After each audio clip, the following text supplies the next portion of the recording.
अब मोदी ने पाकिस्तान को खुली धमकी दे दी है।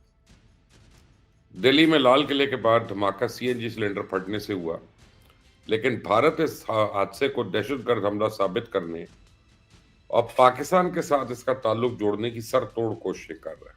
अब भारत की इंटेलिजेंस एजेंसीज ने इब्तदाई तहकीकात के बाद इस हमर का एतराफ कर लिया है कि ये कोई खुदकुश मिशन नहीं था, बल्कि धमाका केस मवाद मुंतकिल करने के दौरान हादसाती तौर पर फट गया।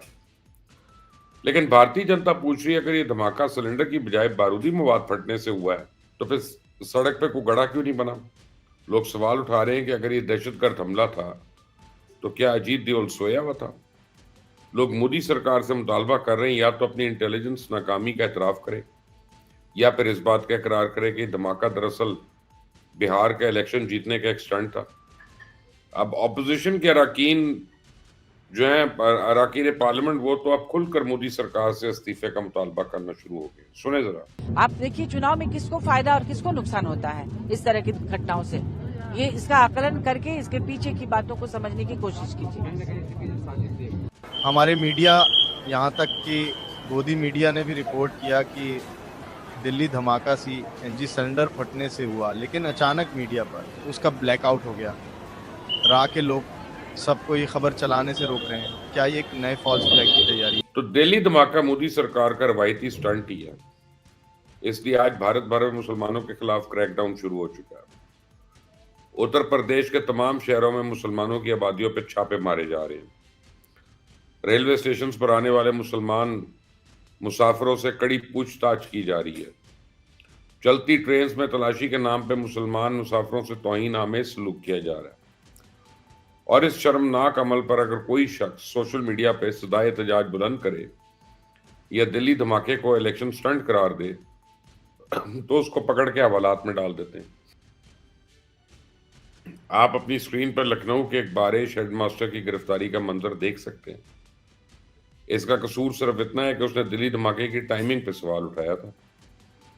मकबूजा कश्मीर में तो सूरत हाल और भी तशवीशनाक है। पिछले 2 रोज के दौरान श्रीनगर, उड़ी, पुलवामा, सूपुर, अनंतनाग में 350 से ज्यादा घरों पर छापे मारे गए हैं। दर्जनों कश्मीरी नौजवानों को तफ्तीश के नाम पर लापता कर दिया गया है।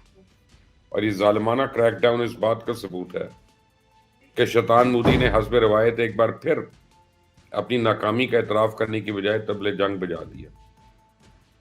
तो पहलगाम वाक़े के बाद ये कमीना सऊदी अरेबिया का दौरा मुख्तसर करके भागा था। आते ही इसने दुश्मन को घर में घुसकर मारने का ऐलान किया था। अब दिल्ली में लाल किले के बाद धमाके के बाद ये बुज़दिल भूटान भाग गया और वहां जाके इसने पाकिस्तान पर हमले की धमकी दे दी। इसके पीछे के षड्यंत्रकारियों को बख्शा नहीं जाएगा। All those responsible will be brought to justice. Modi के शैतानी अज़ाइम का अंदाजा तो आप इस बात से लगाएं कि आज इसने अपनी काबीना की सलामती कमेटी के साथ तवील मुशावरत की।